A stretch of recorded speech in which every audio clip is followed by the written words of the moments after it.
আমরা সেনাবাহিনীতে এই বৃক্ষরোপণ অত্যন্ত ভালোভাবে পালন করে থাকি এই অভিযান, এবং বাংলাদেশের যত সেনানিবাস আছে অথবা যেই সমস্ত জায়গায় সেনাবাহিনী আছে আপনারা যদি লক্ষ্য করেন দেখবেন সেখানে গাছ আর গাছ।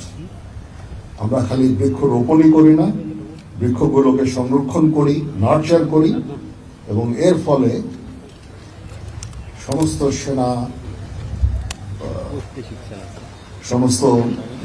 জায়গাগুলিতে যেখানে সেনাবাহিনী আছে সেনানিবাসগুলোতে বৃক্ষে পরিপূর্ণ থাকে।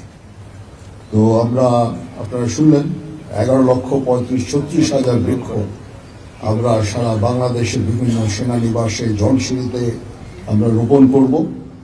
এটা একটা অত্যন্ত মহৎ কাজ। এটা আমাদের পরিবেশ বান্ধব।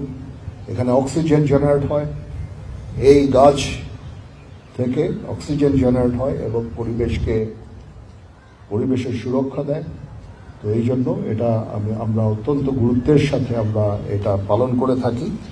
ইনশাআল্লাহ আমরা আজকে বৃক্ষরোপণ এই অভিযান আজকে শুরু হবে এবং এটা চলতে থাকবে। সময়টা আপনাদেরকে বলা হয়েছে। তো ইনশাআল্লাহ আমরা সবাই এটাকে সুন্দরভাবে পালন করব। আমি এখন বাংলাদেশ সেনাবাহিনীর বৃক্ষরোপণ অভিযান 2026-এর শুভ উদ্বোধন ঘোষণা করছি। মহান আল্লাহ তাআলা আমাদের সকলের সহায় হন। আল্লাহ হাফেজ।